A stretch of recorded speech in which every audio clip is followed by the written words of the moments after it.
reporté au mois de septembre. Et puis, mise en place du bureau de l'Assemblée nationale, les secrets d'une élection maquillée. Mbaye Ndiaye impose la volonté du président aux députés. Macky sert son APR et confie le trésor à Daouda Dia, le frère de son financier et milliardaire Harouna Dia. La parité, la première bataille entre Benno Bokk Yakaar et le PDS et puis Moustapha Niasse. La séparation des pouvoirs ne signifie pas un antagonisme entre l'exécutif et le législatif. Et puis toujours à la une de l'Observateur, Henri Camara, footballeur international sénégalais, Moussa Konaté, et ma réplique sur le terrain. Le quotidien qui revient toujours sur cette élection de Moustapha Niasse à l'Assemblée nationale, le frère de Harouna Dia, financier de Macky Sall, élu questeur. Dia révolution. Daouda tenait les finances de Macky Sall depuis la rupture avec Wade. L'arme de Niasse au perchoir, le groupe PDS privé de vice-président.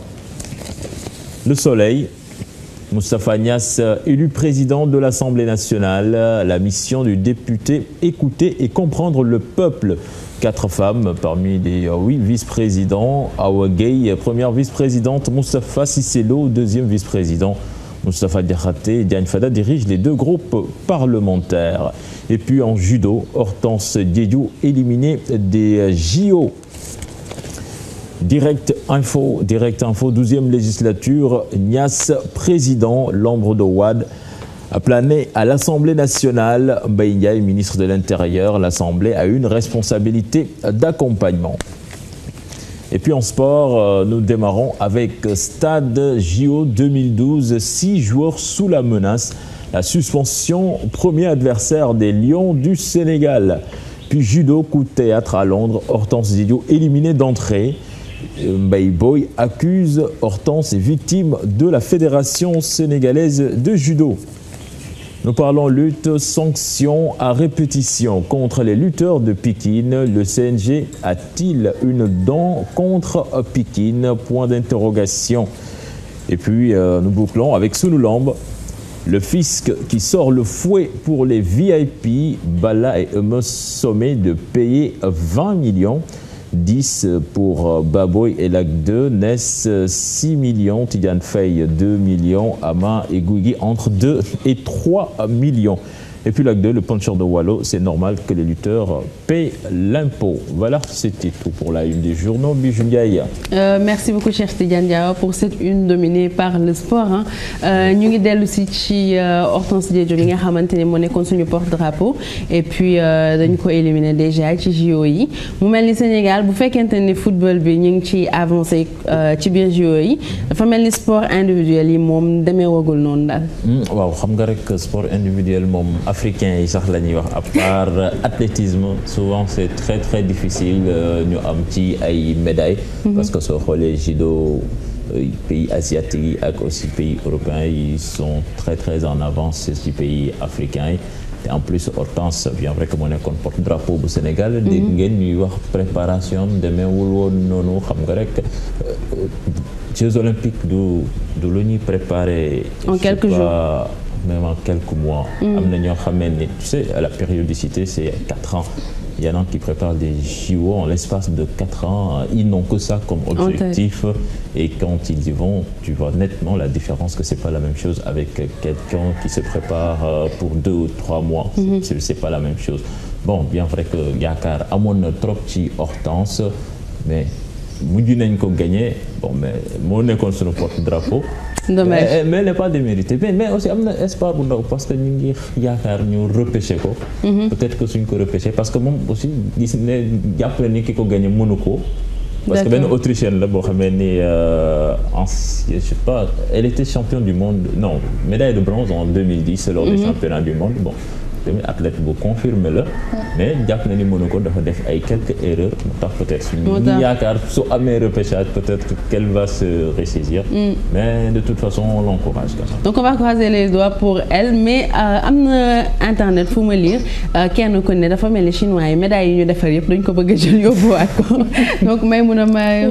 faut voir que chinois yi tam dañoo bëri xam nga ñoom ils sont nombreux ce qui fait que concours bu jot bu yeneen continent yi amee 2-3 personnes ñoom ils se retrouvent avec pas mal mal de personnes xam nga donc c'est normal que ñu gagné mais juste man lu may déplorer mooy manque de moyens bi nga xamante ne à chaque fois ça revient parce que les athlètes sénégalais wala je dirais les sportifs sénégalais ont un problème de moyens parce que c'est pas Hortense seulement parce qu'on a eu écho aussi des commentaires de Malick Fall bi nga xamante ni moom tam dañ ko éliminer ci natation yi donc il a vraiment c'est vrai que mi ngi doon kaas ne que moom amul woon ay moyens yu mu préparé woo loolu moo tax que bi mu demee dañ ko teel a gagné teel ko éliminer mais quand même tamit il faut ñuy penser tamit ñoom di jël seen responsabilité parce que entraîneur u Hortense bi moom quand même bi ñu ko laajee dafa ni elle a manqué de jus donc moom il a réfuté ça jël responsabilité bi tamit bon en quelque sorte tamit elle a sa part de responsabilité parce qu'elle a été préparée pour ça quand même. C'est vrai que erreur bu amee ku ci nekk da ngay buuxante responsabilité bi mais Chiara est-ce qu'en Italie ils préparent les JO comme ici ou encore plus?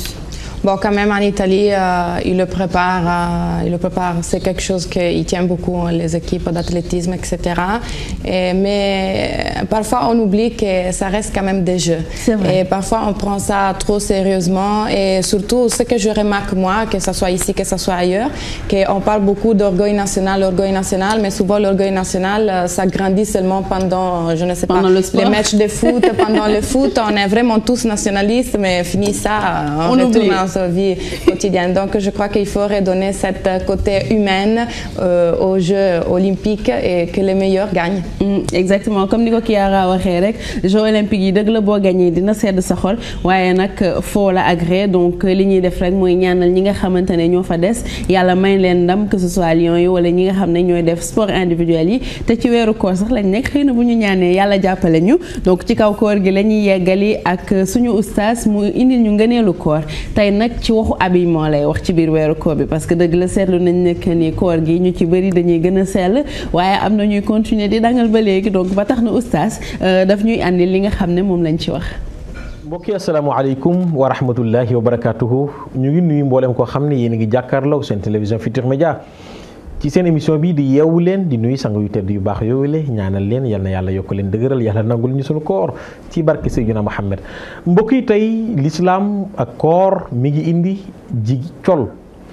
col ci biir weeru koor ñu ni ji góor xawraam mi ngi tàmbalee ci jumba xam wàcc ba ci suuf mooy xawra góor awraam li dagan pour feeñ ci l'islam nga nekk ci koor wala nga ñàkk bañ a nekk ci koor sa jumbax la tàmbalee wàcc ci suuf waaye boo muuree ci jumbax bi wàcc ci suuf bàyyi la ca kaw nag boobu dafa rafetul ci gis kon góor nay sol lu baax waaye it nag di sol lu jot ñu ni jigéen xawraam tabarakallah mbokk yi la Seydina Muhammad waxoon doomu Seydina Abubakar ba bi mu ñëwee ba ca moom la ko Rasulullah wax dafa ñëw muuruwul Seydina Muhammad daf ko dummóoyu bi mu ko dummóoyu dafa jaaxle yonent bi ne ko muural sa kanam waaye it nag di muur sa loxo ba ci fi ngay takk sa lam mooy sa takku jara mi ngi nii ba fi ngay takk sa lam ñu ni loolu mooy xawara jigéen ñu ni jigéen ndax dagan na ci weeru koor wala lu weeru koor mu sol lu transparent loo xam ni bu ko solee donte yëre ba jot na wala yëre ba gudd na donte yëre ba waaye ngay gis ci biiram ngay seen ñu baal ma ci waxin bi ngay seen ween ya wala ngay seen biir yaram ba ngay seen jumbax ba ñu ni ndax loolu dagan na wala ndax kooku bu wooree dina am koor ñu ne akay dina am koor waaye mooy na yàlla dana am koor waaye mooy na yàlla ndax ci biir weeru koor yiw ga lu mu gën a bari bàkkaar noonu lay gën a toll kon mbokk yi tabarakallahu ñuy wax jigéen li ko yàlla digal muy sol mooy bu mu sol lu gàtt bu mu sol lu transparent nay sol yëri ba mu wàcc ba sa mbërtël boo ko defee di nga am ngërëmal yàlla waaye di nga am ngërëmal Seydina Muhammad am ko ma laaj ba ni ma ndax ku sol lu gàtt ci biir weeru koor sa koor yàqu na wala ku sol transparent ñuy seen sa dënn di seen say jumbax ndax koo kooram yàqu na ma ni koo kooram yàquwul waaye am na bàkkaar ndax bàkkaar bi lu mu gën a tuuti ci lu dul weeru koor biir weeru koor bàkkaar na ngëneel lay toll noonu la bàkkaar yay toll kon mbokk yi suñu mbokk jigéen ñu leen di dénk di leen conseiller colin gi na yiw colin gi na jot tabarakallahu nit dafay profito te àddina yàggul te li muy yàggadi nit a ko gën a yàggadi sol lu jot sol lu sa mbërtël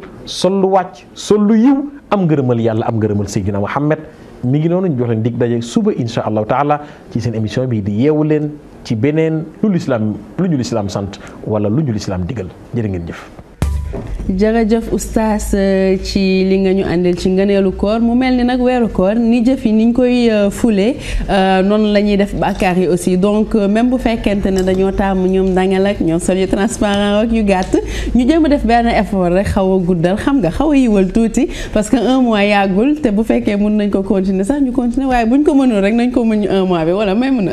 xam nga Bijou man waxu habillement si koor bi lan moo ma si jaaxal. dañ koy tourner toujours vers les femmes. alors que góor yi tamit habillement bi si la parce que des fois nga yeewu dem boutique ba tase góor buy doog a yeewu sol sous-vêtement wam ak shortam loolu si l'islam góor waru ko sol donc. Cheikh Tidiane wuyu la mais foofu sax doog a yeewu la wax mais. génn moom génn la doog a yeewu génn la xamoo ko ci yam mais ba léegi bokkut ak ñi nga xamee ni dañuy dem di doxi seen soxla di liggéey ak accoutrement boo xamee ni franchement. Cheikh Tidiane nag génn moom parce que génn la daal. voilà donc bu ñu nangu quand même ñu koy féetale bien vrai que ñun nag am na lu ñu wax ci koor bi 80% yi yéen a concerné quoi. non c'est que ñun dañ ñuy yàpp rek mais bilaay yéen parfois ngeen am yoo leen def yoo xam ne mais xam nga tamit góor ak jigéen dañ naan du mel parce que parfois jigéen dina def benn affaire ñëpp topp ci ne baaxul alors que góor bu ko defee dañ koy normaliser.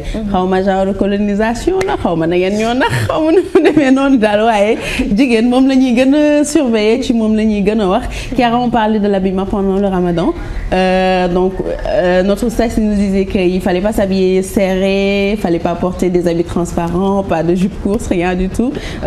Comment tu fais toi le Ramadan avec cette chaleur là où tu as envie juste de te mettre en petite robe et de sortir? Bon, on fait le Ramadan aussi dans le sens que on est forcé. Bon, c'est le respect en fait de la société sénégalaise et c'est vrai que en tant qu'étranger on le remarque souvent parce que si on est habillé d'une façon un peu plus sexy comme tu l'as dit, il y a quand même pas mal de remarques dans la rue.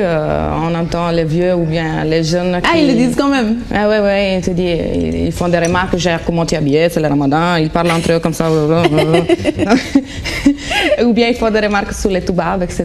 Donc c'est vrai quand même, il faut s'adapter. On évite peut-être les jupes, les choses trop courtes.